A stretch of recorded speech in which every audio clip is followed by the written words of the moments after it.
Hey everybody, today on the Nerd Marketing Podcast, Mike and I talked to Professor Jonathan Zhang, who is a business and marketing professor at Colorado State University.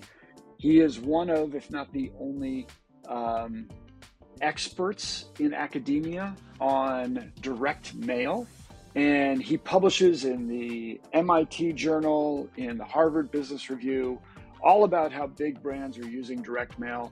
We go over a lot of data that shows how direct mail as a channel can have lower CACs than digital channels and drives higher lifetime value customers, how CMOs can best leverage the channel. You're not going to want to miss it because I think this really is the next 5 years in marketing. And without further ado, enjoy our podcast with Jonathan Zhang.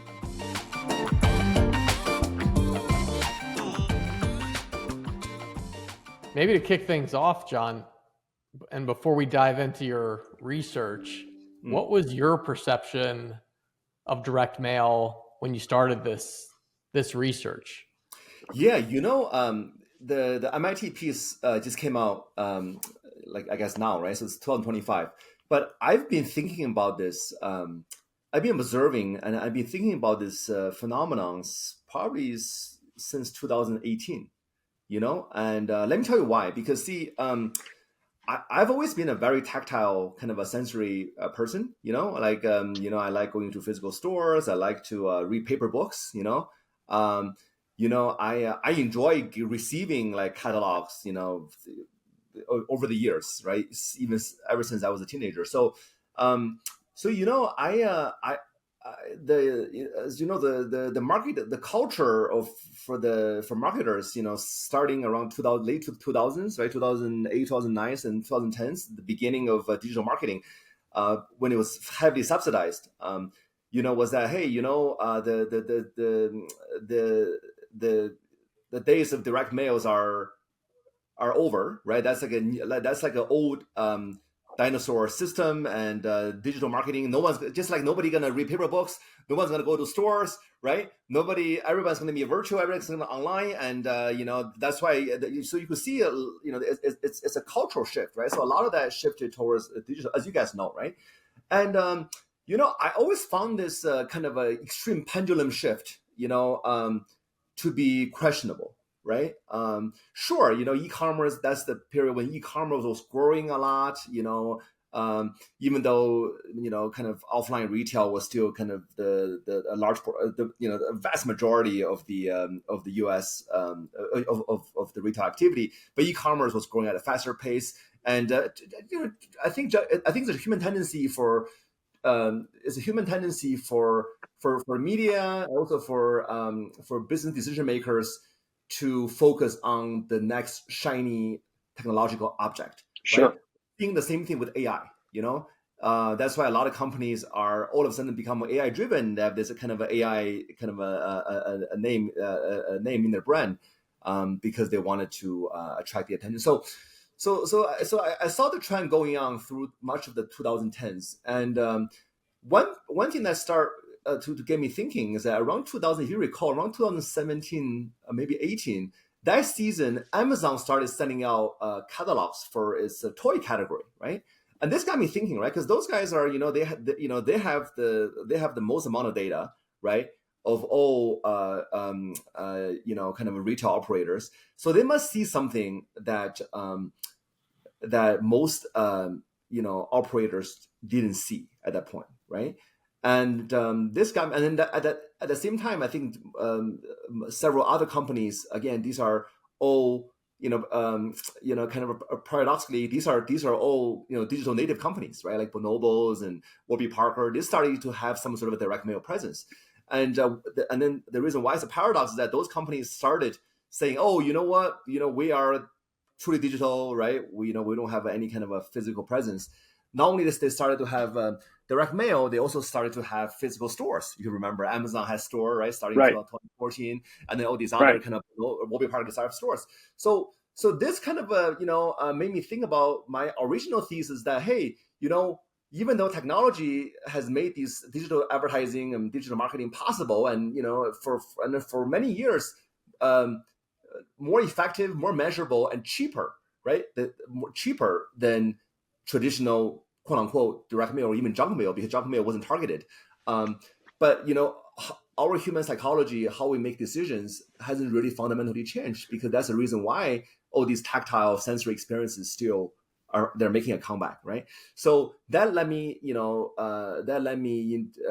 my first kind of investigation, and I ran my first field study in 2019, right? And that became the 2020 Harvard Business Review article titled. Did I send you guys the articles, the HBRs? Not yet. Not the HBR one. Oh, okay. No. So yeah, so if you want to, Mike, you asked me what's my, what is the evolution of my interest in this domain. So the first one was started in 2019, and I ran a very simple field experiment, right, with a online luxury watch retailer, and the premise is that, hey, if you don't want to have a store, right, and if all you're doing is email marketing, can you make your marketing a little bit more sensory rich by introducing catalogs, right? I'm not asking you to sign a lease. I'm not asking you to hire staff, right? Sure. Why not make it a little bit sensory rich than a little bit more sensory rich than just having an email. And then we did that. The ROI was 600%, and they had increased inquiry, increased revenue, right? The company made additional $12 million in incremental profit, not just incremental revenue, over the span of one campaign. That wasn't even like that customized. It was just like, let's add a catalog, right? And then let's compare the customer behaviors for those who receive a catalog versus those who only receive email, like business as usual. Let's see what happens, right? So that became that short piece became a 2022 HBR. And afterwards, I wanted to figure out what happened, right? So then I conducted interviews about the respondents, and they say, "Oh, because we, I feel like when I'm reading the catalog, I feel like the watch spoke to me, right? It's this kind of a physical proximity, right? And then, as you guys know, there's a lot of neuroscience research about this touch, right? The touch of paper, and then if the product is hedonic, Sure. aspirational, and an emotional purchase, it feels closer, right? Physically, psychologically closer to you, right? So that was 2020. We established that there is a promise, right, for catalog, and the title of that article is that why are catalogs making a comeback, right? And it was making a comeback because Amazon started to do it. And then fast forward to 2 years later during COVID, right? Nobody could do anything, right? All the stores were closed, right? Nobody was going to stores. Right, I want to know whether this effect, kind of persisted during COVID, right? And and also because of the first HBR piece, more retailers got interested. So I was able to partner with a much bigger retailer than just online luxury watch, because I wanted to figure out, does this effect persist across different categories, or only luxury products, right? So we ran a multi-product category field study, and that was published in 2022 in Harvard Business Review, right? And you said watches. These are watches. No, this is the 2020 was a watch and jewelry, and 2022 was just a general kind of a high-end retailer, clothing, Got it. Yep. Cosmetics, jewelry as well. We want to look at multiple categories, and but again, it's just only one retailer, right? So then fast forward again, 2024, the USPS reach out and say, okay, you know what? If we get you in touch with a by the way, I was the only one in marketing academia who's doing like direct mail, right? Because all of my colleagues are saying, oh, Zhang, hey, why are you studying junk mail? It's like I think, wow, hold on a second. It should be I always believe in a balance, right? It should be a balance. It should be a mix. Just like some of us prefer to buy everything online on Amazon, we don't want to go to the store. Some of us prefer to go to the store, right? Just like some of us prefer to read Kindle. Some of us prefer to read paper, right? Just like our brains are different. You cannot just say there's one technological solution that solves all problems. So anyways, so then USPS said, what if we get you in touch with an agency that has a lot more campaigns across different years, right? much more robust than just your one retailer. Can you and then can you run a econometric model and estimate at scale what is the impact of direct mail on firm performance, right, in terms of revenue and sales and profitability. So I did that. So they got me in touch with Cohere One, which is as you guys know, is agency, right? So and that was great because it's lots of campaign over the years across different type of not only product categories, right, but also different tiers of companies, right? Some companies are more well known than others, right. So then we're able to figure it out, based on my because I have a economics and a stat background. Based on the models, we're able to pinpoint when is direct mail when is the direct mail most useful, which type of companies, which type of industry, and when, right? Seasonality, right? And then we can because the data is rich, we could generalize across and then have a statistically significant a measurement of that translates from direct mail to performance, which is something that right. So again, based on my conversation with CMOs and CFOs in particular, that is a major pain point, measurement issue, right? Data measurement. I think that's where you guys, post pilot, that you guys are trying to solve exactly the same problem that my observation and my conversation and my research identifies, which is measurement, right? What type of data are needed, right? How to measure ROI, right? How long to measure it for, and then once you have that kind of a measurement stack, then how do you orchestrate, right? So that the operators that subscribe to your service can have some sort of a plug and play interface. And interestingly, you were finding that CAC, when you spoke to, I think, a couple hundred brands, CACs were lower on direct mail than even some of the digital channels. I'd love to hear sort of your summary of the results on a metric level, how you saw it performing relative to some of these other channels. Yeah, I don't have the actual piece right in front of me, but it's I think it's the high level, the takeaway. Yeah, the high level. Yeah, the high level is that again, this is another problem that CFOs and CMOs and marketing directors often, or VP marketing, like people who are trying to use this, and also kind of financial officers who are trying to justify the investment. They always express is that the cost per impression is cheaper, right, for digital versus direct mail, sure, which is true, right? But then if you think about it, cost per impression is cheaper, but you don't build a business based on impression. You business is essentially you acquire new customers, you make them purchase, and you retain them, and then you make them buy more, right? That's how any business runs, whether it's B2B or B2C. You guys agree, right? So then, okay, so then let's forget about the cost per impression. Let's figure out what is the actual cost of acquisition, right? Sure. Getting someone a mail piece is more expensive because your production piece, mailing, all that stuff, right? Also, is more expensive than a Google impression or Facebook impression. But then the conversion rate is much higher, right? So then not only conversion rate is higher, customers acquired from the direct mail, they made a higher. Not only they made a higher amount of purchase, the initial purchase, right? They also were more frequent buyers, right? Across, so our observation period is 4 months. I mean, I'm sure I see you guys are smiling, means that you guys these results generalized across your campaigns as well, right? So absolutely. So you see, our observation period is 4 months, right? Because this is a beauty. So this is a field study, again, A/B testing. So I spent quite a bit of time getting this.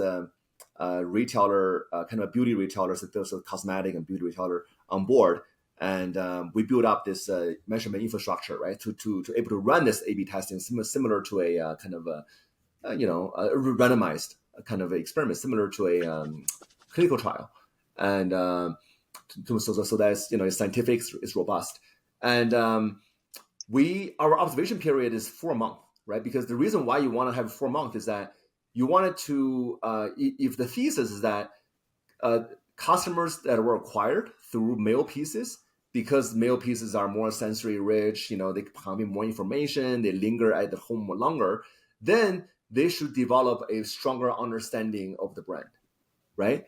And then as a result, they should be more interested in the brand, and they should buy more frequently. So then we needed to say, we cannot just observe what happens next week, right? After we send out the mail, we need to give a sufficient amount of time for the repurchase to come in, right?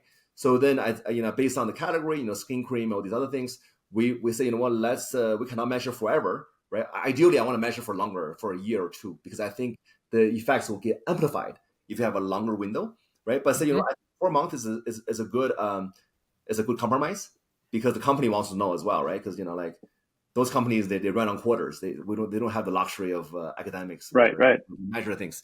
Anyways, so but within 4 months, you could see already. Not only they purchase more in the beginning, they also have made more frequent purchase, right? And also they made more categories. They purchased more categories compared to customers who were acquired only through a digital channel, which is consistent with the psychological theory that customers that saw the direct mail, they got they have a better understanding of the entire product portfolio. That's it, and it's in line with this Black Friday benchmark report we did, where we looked at several thousand brands over the last few Black Fridays.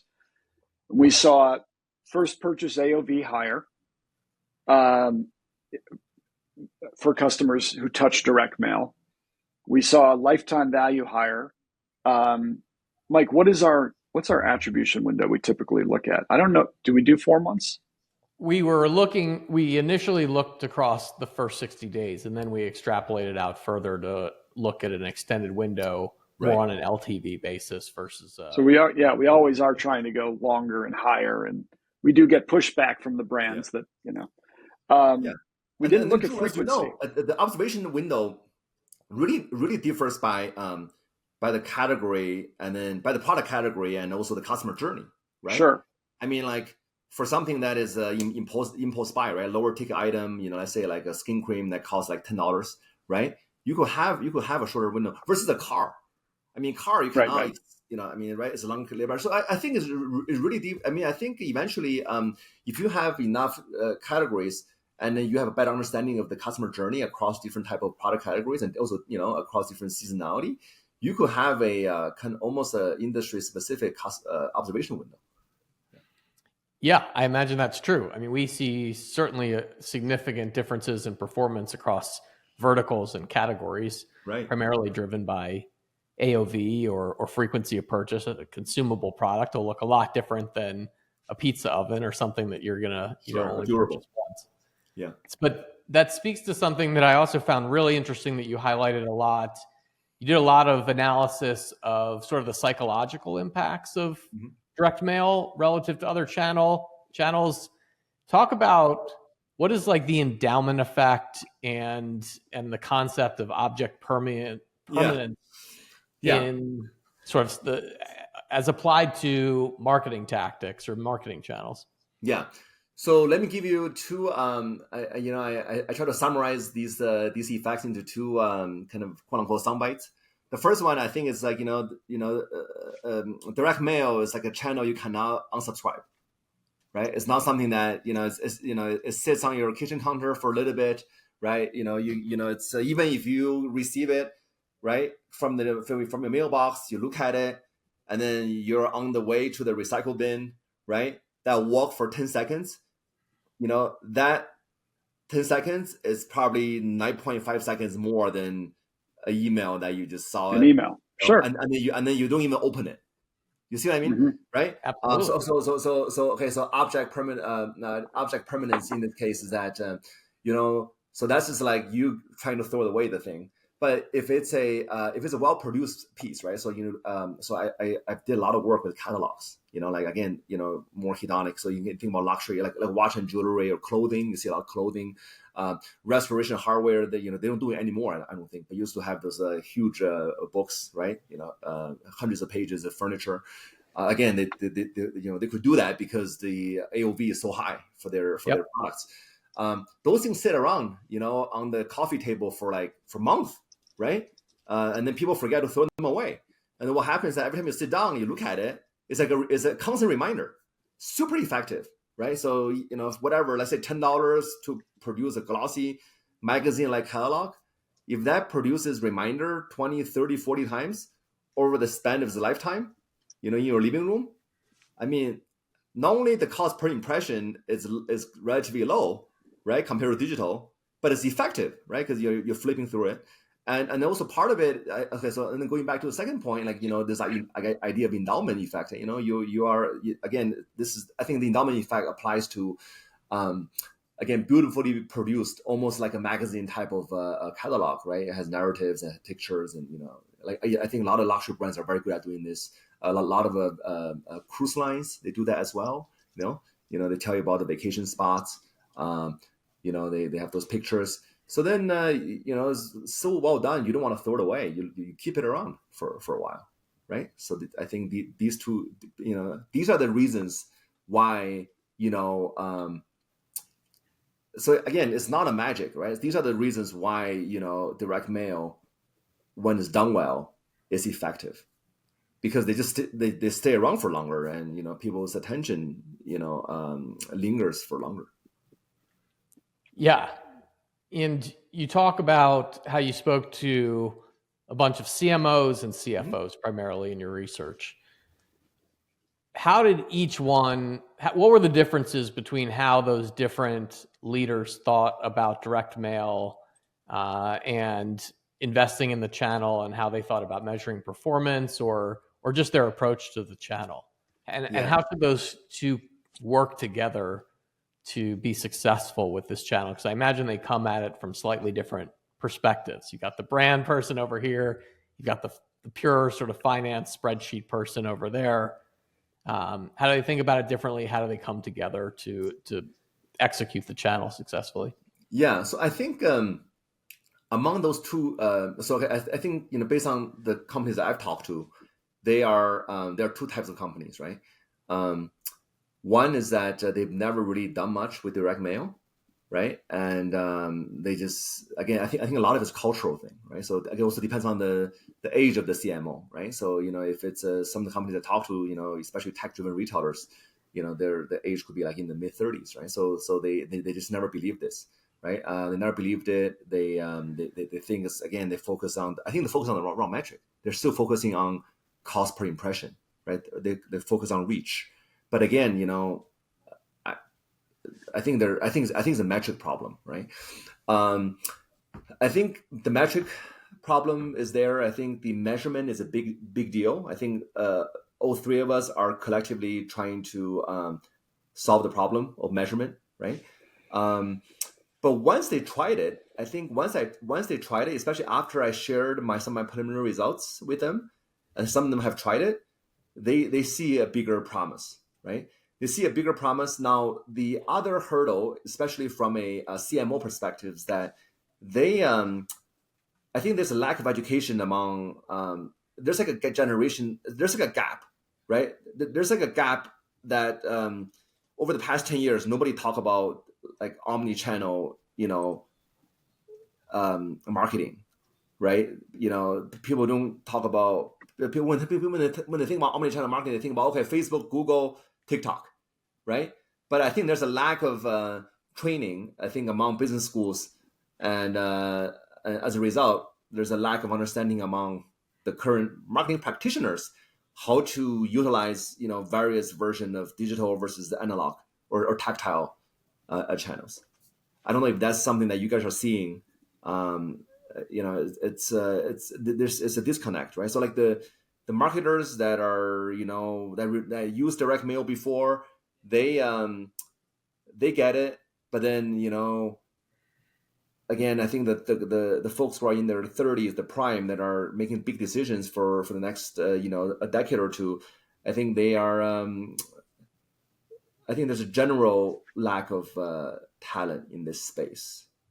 Yeah, Certainly experience. I agree. I mean, if you look at the typical Shopify store, first, no one has an MBA. Not like you need an MBA to run a Shopify store. The second is they skew a bit younger.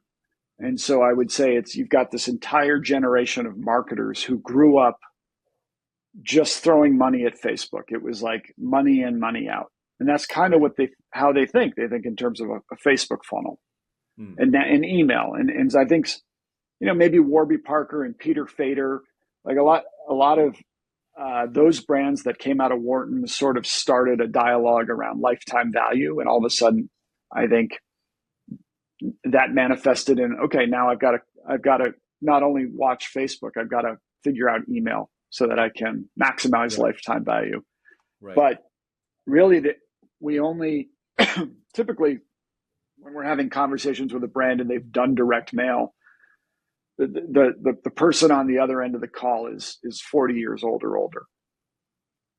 Yes. It's rare that you find it. Yeah. So and again, yeah. Go ahead, please. Well, I think it's typically also the bigger brands, probably, doing 100 million in revenue and up $1 billion in revenue. Like that's where you find some experience with that channel. Yeah. So I think part of the problem is that the business school, the professors, my colleagues have been neglecting this domain for the past like 15 years. Right. I think that's the reason why, right? Because nobody, again, even as I wrote my first HPR published 5 years ago, and I think even to this day, I'm the only one doing this. I try to get some other folks interested. They're like, nah, I care about like ad measurement, on Amazon. I said, sure, that's also very important, right? But when digitals are getting more expensive, what are if you think about it, if you are a pure play e-commerce company, if the digital ads are not only they're getting more expensive, but the trackability goes down because of privacy concerns, sure. Right? What are your alternatives? Besides opening up a store, that's even more expensive than direct mail, right?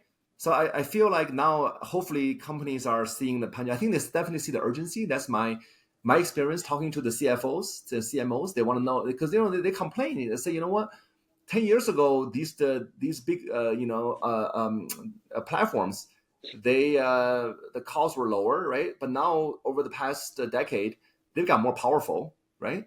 And as a result, once you have more power, you increase your price, right? So now they're getting more expensive. The ROI is going down. Like what can we do next? I think they all feel the urgency to find alternative and more effective ways to acquire customers and retain them, right? So I think the stores are always good. That's another area of my research. Having physical stores, especially onboarding new customers, assuming the stores are well run, right? They're not like rundown stores. But that again, that's a luxury that a lot of smaller companies they can't afford to have, right? So something that I wanted to explore next, is that. Speaking of omni-channel, right? So really omni-channel. So again, if you have digital, you have email, you have direct mail, and then I want to know how these things kind of interact with having a physical store presence. I think there's a synergistic effect, right? If they're used well in the right sequence.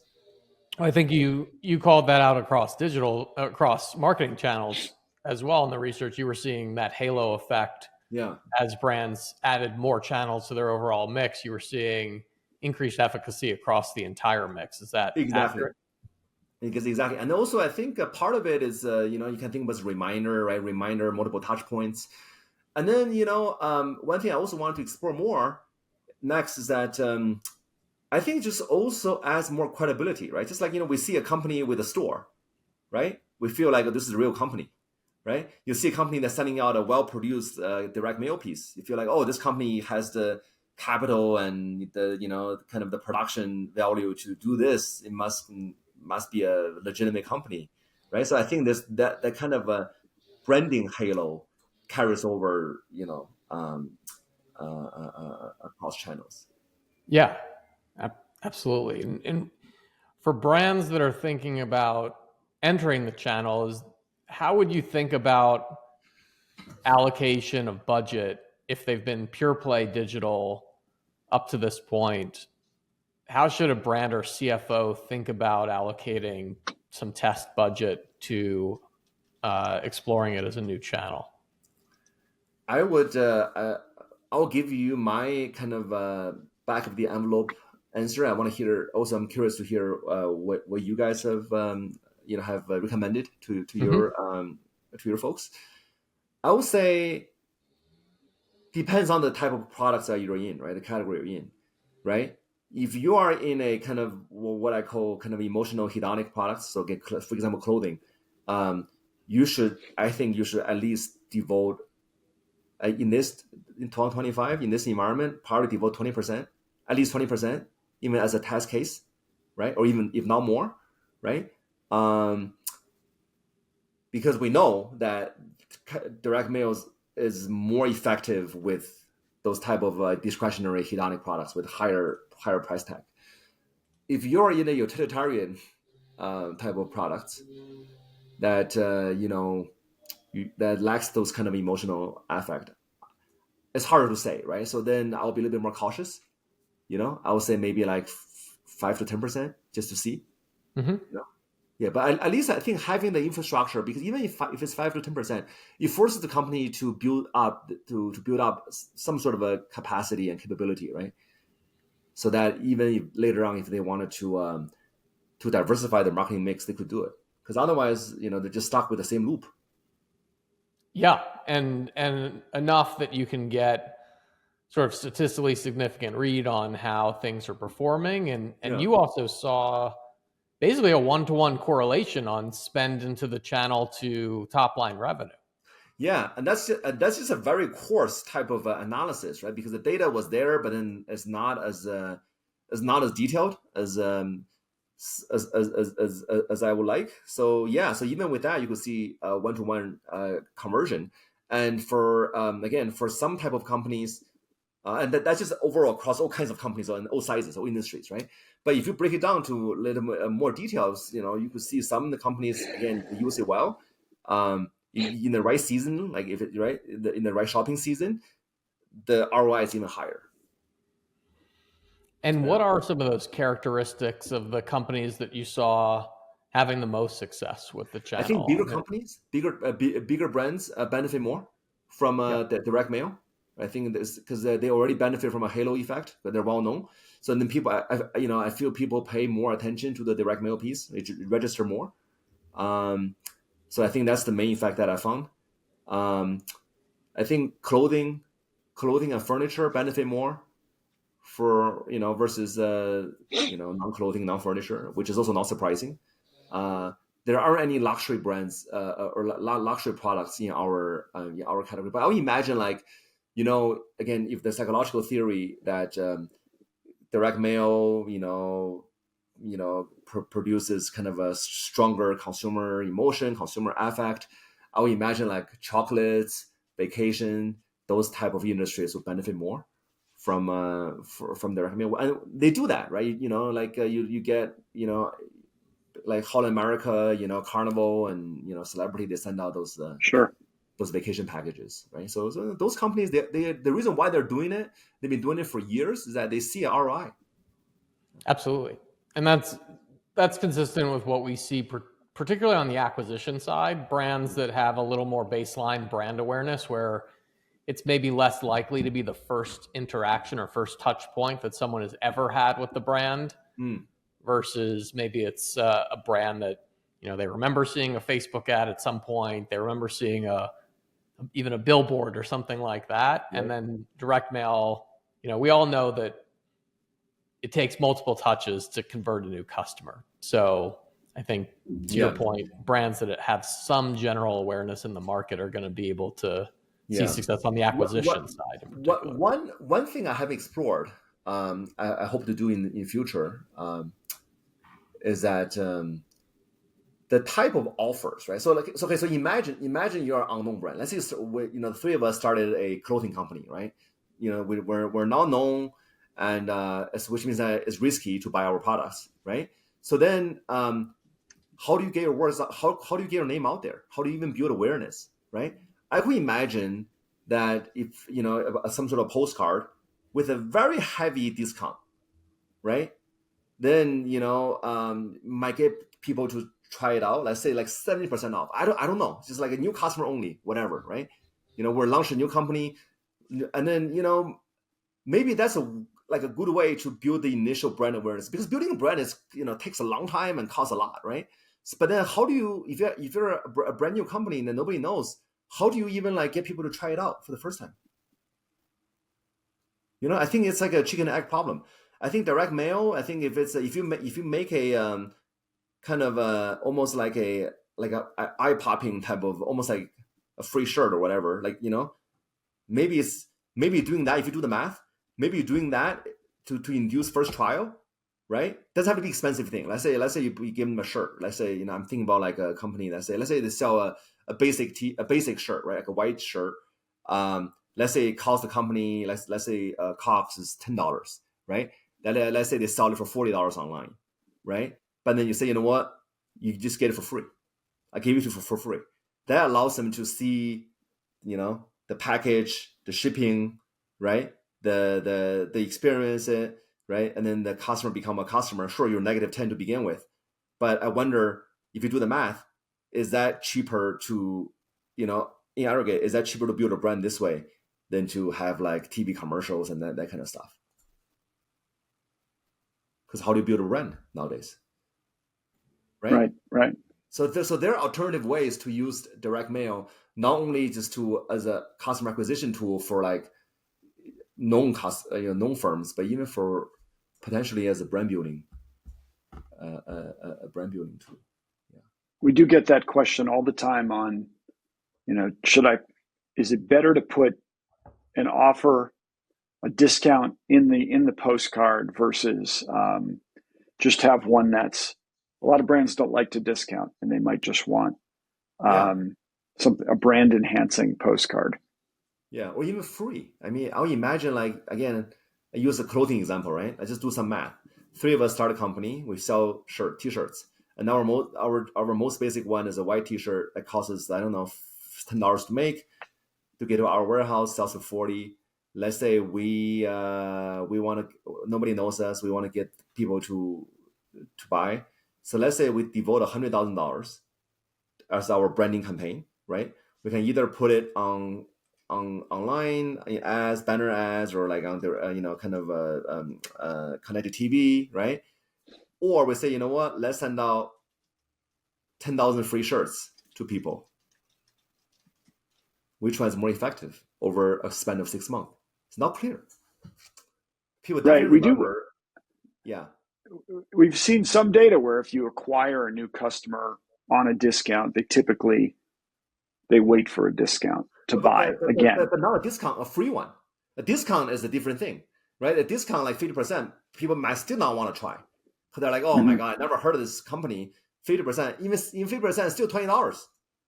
But what if it's free? I mean, I just have some bold idea that, because you think about it, if you direct mail gets people's attention, and if the offer is so outrageously free, it's free, right? It's so outrageous, it also gets people attention. And assuming the product is good, we make a fantastic, the best $40 white t-shirt on the market, and we believe our product. That's why we exist to begin with, right? That's why we started a company. Maybe we see beauty brands often send samples, free samples. Yeah. Mm-hmm. Food and bev, yeah, great way to get samples out to a large scale. Yeah. What was maybe the most surprising thing that you learned in your research, or something that was maybe the thing that you expected the least? Yeah, I think two surprising thing is that once I've shown the CMOs and CFOs how to measure, like what kind of data to track, how to measure, and then the measurement window, and what type of metrics to pay attention to instead of cost per impression, looking at CAC and CLV. I was surprised to see how many of them are open to giving a serious consideration. I could see like those guys are pragmatic. I think they're, once they see the numbers don't lie, they're compelling.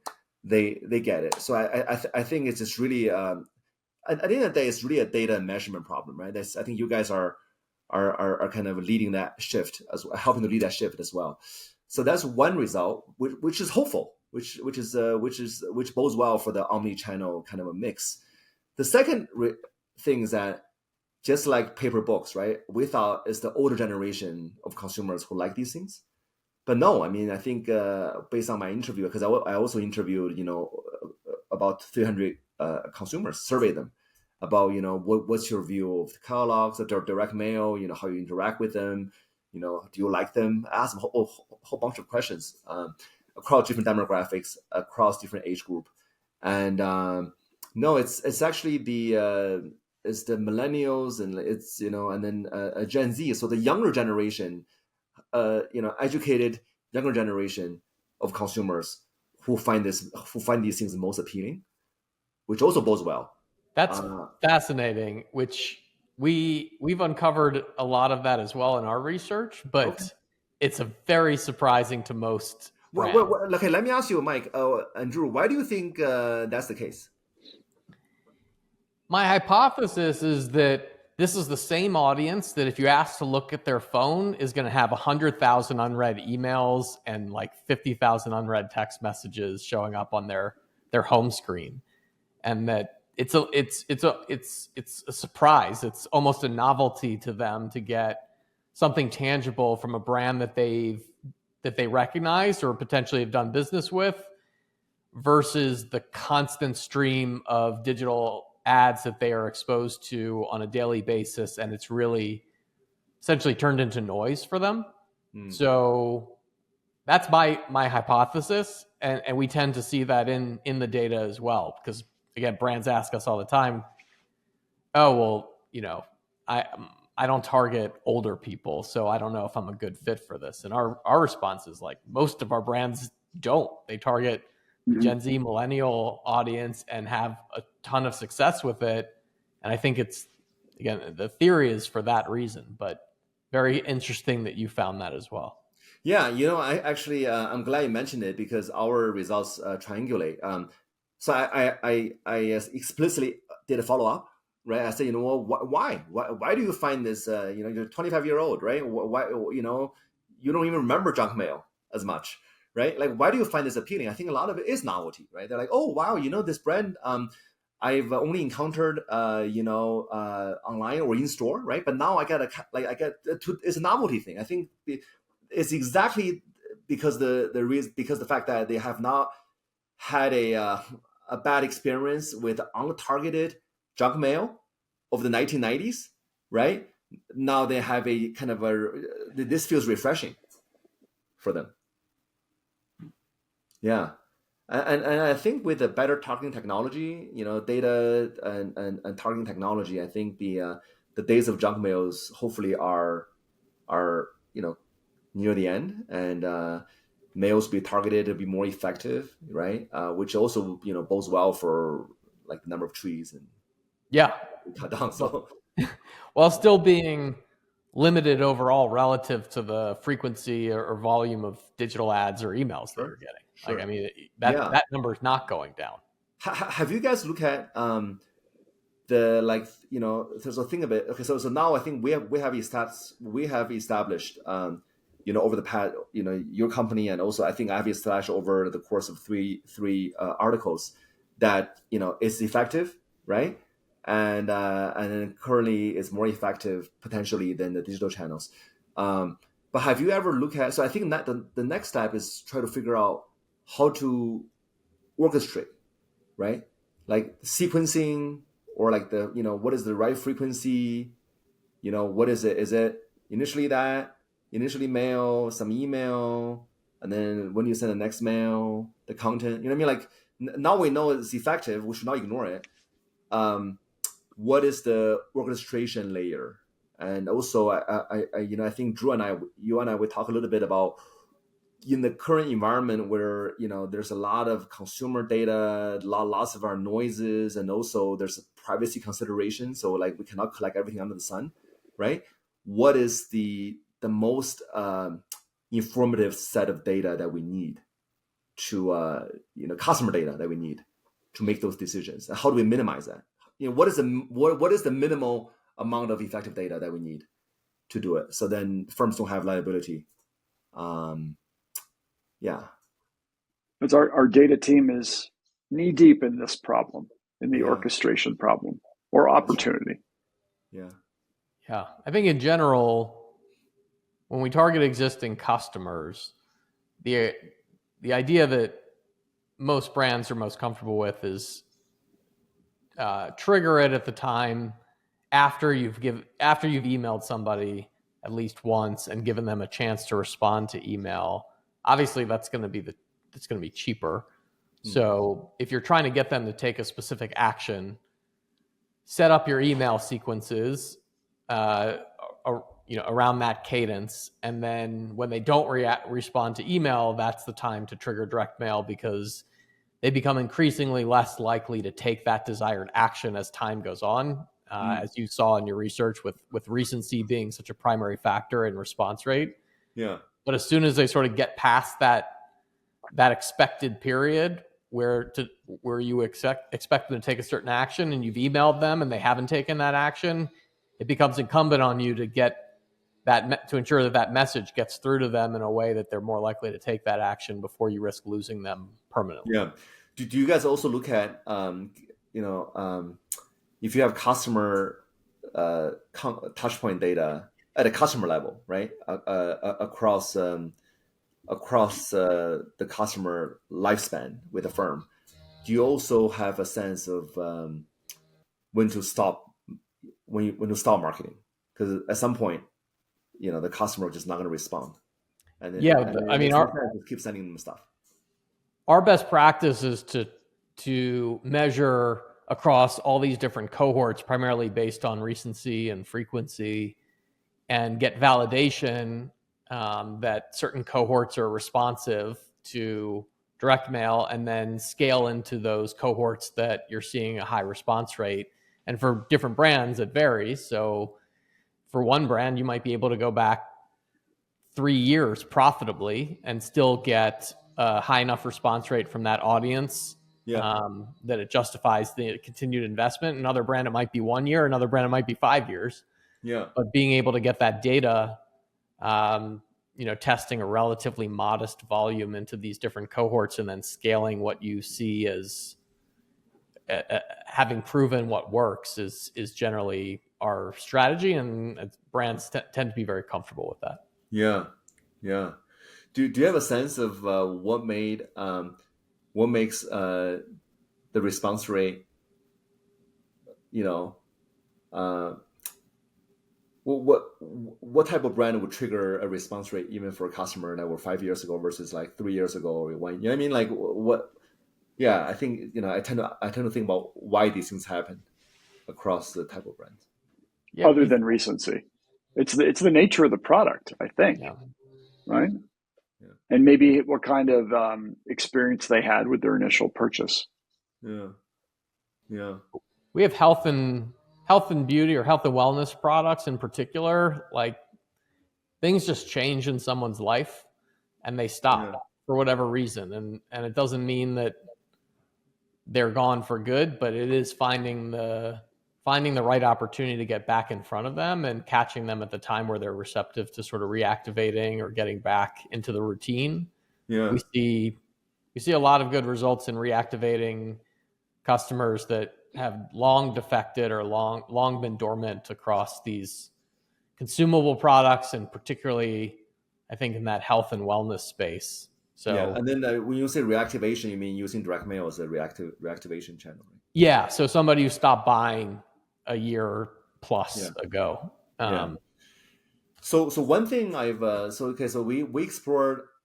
Yeah, the one thing I haven't looked at is using direct mail as how effective it is as a reactivation tool.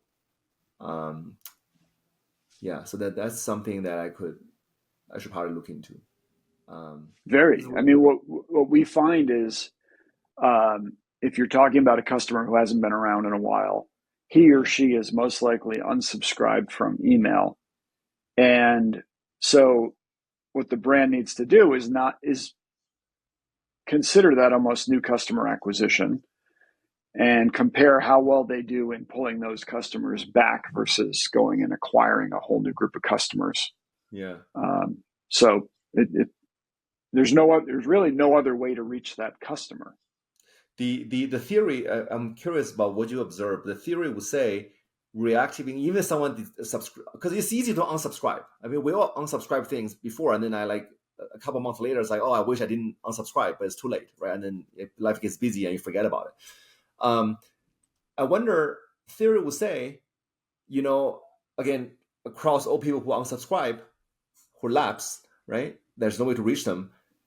Reactivating them would give you a higher ROI than acquiring a new set of customers. Would you say? Yeah, that's exactly right. Yeah, because they already know your products, right? It's easier to the response will be higher, right? And once a customer is gone a year or 2 years without buying, I mean, they're pretty gone at that point. But so if you can acquire them at a lower CAC than a cold Sure. prospect or a net new customer, Yeah. there's a lot of profitability there. That was kind of the genesis of Postpilot. Was Drew and I used them in a lot of turnarounds that we ran on the e-com side, because they would have millions of customers. Most of them had long defected from the brand. We're no longer. I tell you what, guys, this is a very. I'm trying to think about what are the kind of company's main issues. As acquisition, we get it. Like retention, keep them interested. It's brand building. Okay, so I think they get it. But the reactivation, which is also another way to acquire customers, but at a lower cost, right? I think that's I don't think there's a comprehensive study done on that. Maybe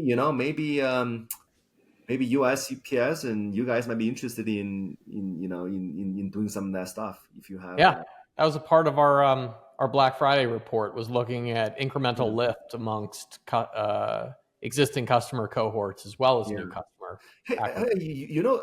Fill me in on like the legal and regulatory framework. So like, how once a customer unsubscribes, right, through like, let's say from like MailChimp or whatever, you cannot add them back, right? Like the customer's gone forever, right?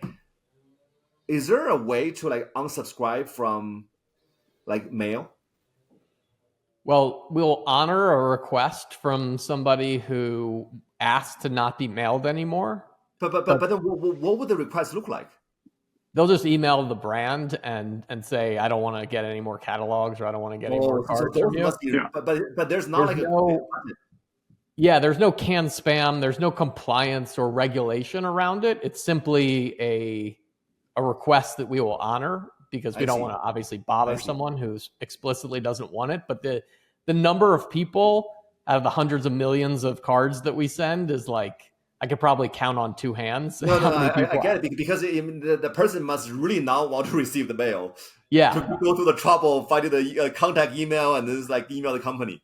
I mean, there's certain categories where maybe that's more expected. So, they don't want to receive a physical mailer for certain types of products. But other than that, you just never see it. That's what I thought. So there's no regulation across against like sending too much direct mail to someone. No. Okay. Same reason you get catalogs and other things from, it's a reason that the junk mail exists too. Is like there's not regulation around not being able to send that. Yeah. Okay, that's what I thought. Interesting. Yeah, I think that's also helps, right? Because then I think a lot of people unsubscribe because like they feel like overwhelmed at that moment with their phone, right? They're like, I don't need this. But then like next day they're like, oh man, what did I do? But then it's too late. Yeah, but Gmail and Apple Mail and all these CSPs are making it increasingly easy to do it, whether they're moving all these to the promo tab or they're just creating the one-click unsubscribe, and they're putting the unsubscribe button everywhere. I bet there's a study and a very compelling article and data-driven study that revolves around this trend, like inadvertent unsubscribe, and also the platforms are making easy for the email marketing, right? This is email marketing, right? Easy for email marketing to disappear because of the promo tab. And as a result, you have customers who lapsed, not because they don't want the products, because they just like, it's like out It's of easy. sight, out of sight, out of mind situation. They're like a regretful, almost like a regretful lost customer, lapsed customer. And the only way to bring those back is through direct mail.